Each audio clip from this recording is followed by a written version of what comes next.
Up YouTube, in today's video, we're going to be reacting to serial killers that are still on the loose. So when I say serial killers, I think of like Ted Bundy, Jeffrey Dahmer, that one guy who like ate people and shit. I don't know. Probably a lot of people would do that, but yeah.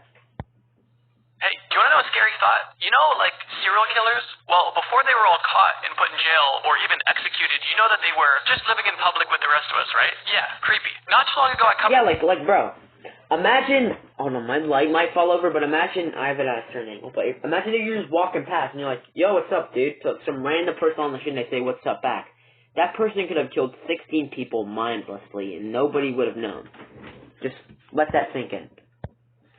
Covered the topic of serial killers that were never caught. Some of these were more recent, but a lot of them were older, cold cases. If you haven't seen that video, it's linked in the description for you to watch after this one. But what I want to do in today's video is go a little bit deeper and You know what? You should watch my videos. I'll put them in the comment section down below. discuss currently active serial killers that are still on the loose, meaning that they are very much so alive and very much so free and very much so still in the habit of murdering people. Now buckle up and let's get started. We are starting this list with an individual known as the Jeff Davis 8 killer. In the mid to late 2000s, the Jefferson Davis Parish in Louisiana was thrust into the national spotlight due to a string of unsolved murders. 8 women, now known as the Jefferson 8, were killed and dumped into swamps and canals around the city of Jennings over only a 4-year period. The connections between these victims in this case is striking, as all 8 victims were discovered to have known each other quite well, and 2 of them were even cousins. The victims at some point... Looks like we got a family suspect. If I was a policeman, I'd investigate the family. Their lives had also acted as police informants and even reported on each other at times. This also led to the families believing that the police were somehow involved in their deaths. That theory was further supported by the 2016 book, Murder in the Bayou. But as far as we are concerned, right now there is absolutely no leads on who could be the killer, or killers involved in murdering these 8 women. The chance of this killer still being at large is extremely high. What do you guys think?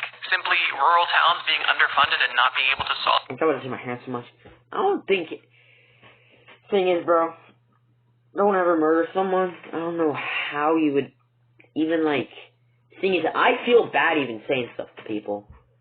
Like, I feel like I want to take it back, but some people I just don't. I just say whatever I want to them. Solve a complex series of murders, or did the local police want to get rid of their string of informants, hence all of them disappearing and no evidence being found, and a large delay in there even being an acknowledgement of all of these murders being connected in one way or another? It's very fishy, and it's unfortunate that justice hasn't yet been served. Moving on, let's discuss the I-70 killer. In case you're unfamiliar, I-70 or Interstate 70 is one of the longest highways in the entire United States, connecting multiple states from Utah all the way to Maryland. Bro, my hair, I don't know what I did, but it's frizzy. Frizzy as fuck, bro. I don't like that. No, those are on opposite sides of the country, so it's pretty long. However, unfortunately, in 1992, this route became the hunting ground for a dangerous individual known as the I-70 killer. The confirmed cases attributed to him include the death of 6 people who worked in convenience stores along the highway. Most of them were young women with brunette hair, with the exception of one male, being the only I-70 victim who was male. Because this killer found his victims on such a long stretch of highway, the police were completely unable to... What the fuck was that face? Bro, I ain't chewing for shit. I'm gonna go somewhere for a second. I wetted my hair a little bit, so... to connect any meaningful dots. And even though the police and investigators from each respective city and county were able to compare notes, there was no solid enough evidence that allowed them to get any sort of suspect. And the most progress they were able to make was 2 composite sketches of what the killer could look like, which unfortunately never brought anyone to justice. It's honestly shocking how far technology has come and how seemingly easy it was to be a serial killer not that long ago. These cases only took place in 1992, 30 short years ago. And yeah, bro, that's before cameras were everywhere, bro. Like, oh, I know. There could be someone spying on me from inside my room. I had to close my door, cause but to all I know, there could be someone squatting in like my bathroom for some shit. The fact that the composite sketches showed a young man, likely only in his 20s or 30s, the chances of this killer being out on the loose and alive and even active today is extremely likely. And look, at this point, you might be asking yourself, how can I protect myself from these killers that are still on the loose? And the answer is, I don't know. But what I can tell you how to protect yourself... Okay. Don't listen to him. It's very, very, very, very, very unlikely for you to get killed. From is cybersecurity threats, which is why this video is sponsored by NordVPN. Okay, NordVPN ain't no way. Password VPN allows you to protect your information. Actually uses to unlock. Fortunately, not every NordVPN.com/TrustyBro. Get a 2-year plan with 4 extra months absolutely free, and it's risk-free with Nord's 30-day money-back guarantee. So if you're looking for a superhero on your side online, get this super deal today. NordVPN.com/TrustyBro. Thank you so much for Nord for sponsoring this video, and let's get back to business. Next up, we have the Long Island serial killer. Let's get back to business. Bro is not doing a drug deal with the cartel. This one's crazy. In May of 2010, a 24-year-old woman named Shannon Gilbert disappeared. Oh, that's when I was born. So the police conducted a search looking for her along the Ocean Parkway in Long Island, New York. And while unfortunately they did not find her body, they found something they did not expect at all. They found the remains of 4 other missing women. What started out as a simple search for missing women turned into the investigation of a lifetime searching for a serial killer who's currently on the loose. Over the course of a few extra months, police... Alright, bro. To be honest, the sea is low-key the best place to hide a body. I'm not saying I'd kill someone, because I don't think I have. I don't even have the balls to, like, kill someone, bro. I don't even have the balls to... I have the balls to fight someone, except I wouldn't do it because of, like, court issues and shit, because that's them. Because everyone else fights. Brutal fights, but when I punch a kid in the face after he shoves me into a locker and says he wants to fight me, that's my fault. I forgot, government. My bad. I can't. Found more remains belonging to... I can't use my damn rights, you know, because that makes sense, you know. Even though there weren't any charges pressed or things on my case, there were gonna be things on my case. If the judge wasn't lenient with me and wasn't understanding of my situation, back then a lot of things were happening with my like relatives and shit. So I don't know, but yeah, stupid ass school. Screw you. Oh yeah, they can't suspend me for saying this. Fuck my school, bro. They can't suspend me at all for saying this, because I'm not saying it on school grounds.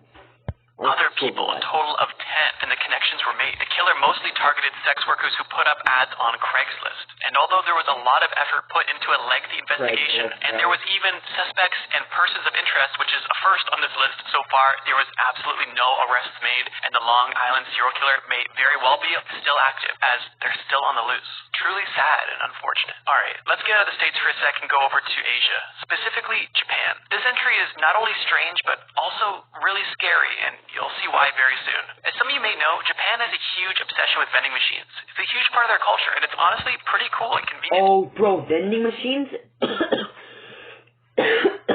You might not know this, but vending machines kill more people than sharks do. Because people are like, give me my food with the vending machine, and then it just goes, woo, and falls on them. To have so many cool things readily available almost everywhere. On average, there's one vending machine for every 23 people. That's a pretty high ratio. But between April and November 1985 in Hiroshima, 12 people were killed and another 35 were injured due to paraquat poisoning. What is paraquat, you may ask? Well, it's a popular herbicide or weed killer. When the authorities started to investigate all of these deaths, they started to notice one thing in common. I wonder how they just find these from my eye. I wonder how they find stuff like this. Just find it in the wild. Just oh, this should kill people. The all-consumed drink called Ornamic C. Now, at the time, Ornamic C had a marketing campaign going on where if you made a purchase at one of their vending machines, you would get an Ornamic C for free. It was a type of orange beverage. In Japanese culture, sometimes the people would place the free drink on the top of the vending machine so someone else could take it if they didn't want it. The police soon caught on and figured out that someone had been tampering with these free drinks on the top of the machine, poisoning them with paraquat. It was almost impossible for the police to track down anybody responsible, and because there's already so many fingerprints on the drink from the person who originally got it to all of the people that may have touched it, and the lack of CCTV at the time, there was almost no evidence. And unfortunately, this person was never found. It's very likely this person is CCTV? Is that just public cameras or some shit? They'll be around today, and whether they're a serial... how are you supposed to find CCTV footage? Just look it up or go on some website? Poison or not, I would say there's a good chance that they're probably up to no good. I don't know about you, but this definitely makes me question any type of free drink I may be offered in the near future. Well, unfortunately... Whoa, that one episode in that... I forget what the TV show is called, but if you know that episode, you know that. We couldn't stay out of the States for too long, and now we're back discussing the Eastbound Strangler. This name is a very odd shit, that's actually a scary-ass stick figure. Hold on, go back. Bro is not changed for a reason. Any type of free drink I may be offered in the near future. Well, unfortunately, we couldn't stay out of the States for too long, and now we're back discussing the Eastbound Strangler. Oh, yeah, bro, it's just like the... not bad eye separation, just uncanniness of like the no hair. Strangler. This name has a very odd and gruesome origin. In November of 2006, 4 bodies were found in a drainage ditch near Atlantic City, New Jersey. These bodies would all be identified as women who earned a living as sex workers in the area. The women all were lined up and appeared to be strangled, hence the strangler part of the name. But strangely enough, all of their bodies were facing eastbound, which is why they called him the Eastbound Strangler. It's a strange name with an even stranger meaning. But what's most strange is that this killer was never caught. Keep in mind that this case happened in 2006, not 1985. So there was bro, I have relatives that live in New Jersey. I don't know if they live anywhere near there, but they live near New Jersey, like near like Philadelphia and shit. That part. Decent amount of technology to help solve this case, and for that reason, there was DNA evidence that was retrieved. But unfortunately, all this DNA evidence was able to do was clear the names of the only suspects that they had because there was no match. Despite there being a $25,000 reward, the Eastbound Strangler was. Just laugh. Why? What? Okay, what the fuck is that shit? Never found, and very likely walks among us today. I don't know about you guys, but if somebody goes and strangles 4 innocent people, I would that Among Us joke wasn't funny.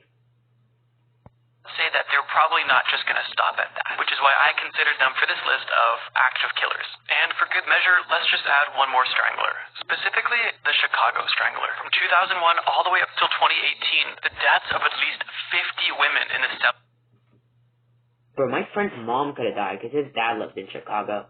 Oh, by the way, my one friend, I'm not going to give out any names. It might be Luke. His dad was like a big drug dealer up in the streets of Chicago. He was probably associated with the drug-dealing thuggy, crooky gang members in Chicago. But yeah, I'm just talking, that's about his dad. I'm going to give him a shout-out with a story of him. So one time, Luke liked this girl called, do I want to say her name? Yeah, her name was Alina, okay, and it was in 6th grade. Bro, he was so obsessed with her and he'd do anything for her. And when she, like, rejected him, bro, he, like, became all, he got in this, like, emo phase, bro. And he, like, growed out his hair and he looked really ugly. And then I, like, told him that, like, life gives you second chances. And he was like, you know what? I gotta try again. And then that's how he is, like, not dead. Probably would have killed himself.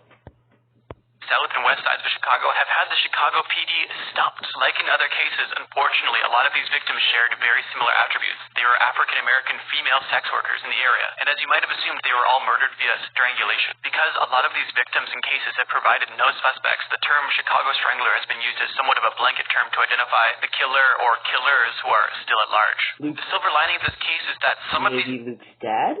cases have been solved and closed, but unfortunately a vast majority of these strangulation victims have not been given justice, and unfortunately they likely won't. In 2019, a task force was set up to reinvestigate the cases. Somewhat strangely, in my opinion, they have not been able to provide any evidence to validate the theory that there is one perpetrator, meaning that they believe there's either multiple perpetrators or simply no connection between the cases. And for me, I believe that there's too much in common between all of these cases for these to simply be coincidental and completely unrelated. But what do you guys think? It's very sad and disheartening and honestly scary that this sort of thing is still going on, and the fact that these situations were still happening up until 2018 leads me to believe that this is still happening to this day. Yeah, but why is that 2018? That's crazy now. Last entry on this list, we will be jumping over to Russia. We have the Danilovsky Maniac, or the Maniac Okay, that's a little racist. I don't know what it is. with dull eyes. He gets the nickname from a vague description given to the police, and he's on this list because between 2004 and 2007, he killed at least 7 women. He's also been believed to be active as early as 1999 and as recent as 2010. Like basically every monster on this list, he targeted young women, assaulted them, and murdered them, and hid their bodies in construction sites around Cherpovets, Russia. This killer left crude drawings at crime scenes to taunt the police, and even with over 200 people being interrogated and a reward of over 500,000 rubles, the identity of the maniac was... That was a ruble.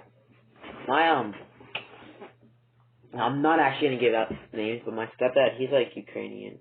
I'm like, yeah. Let's do it as Russia. Screw you, Putin. Never solved, and unfortunately, he is still very likely among us today. One very important note I want to make at the end of this video is that all of the victims in this video are real, and all of these situations are very real and very unfortunate. And with that, I try to be as respectful as possible when covering sensitive topics like this. Let me know your guys' thoughts on these situations, and please I tried to add a little bit of humor in there, bro, but it wasn't really good. But yeah, if you're ever worried about being murdered, which I'm not gonna make fun of anyone who's murdered or anyone that feels like they're gonna get murdered. I'm just saying the chances of you getting murdered in today's world with the amount of cameras, it's very low. And if you do, the killer will 100% be found, cause like of like, you know, evidence and shit, CCTV, like this guy said, you know what I'm saying? Stuff like that. Well, that's the end of today's video. I look like a fucking naked mole rat right now, but see you guys in the next one. Bye-bye. Comment down below if you want me to give this Luke guy more shoutouts. Bye. I said bye like 3 times, but bye again. Damn, I said 4.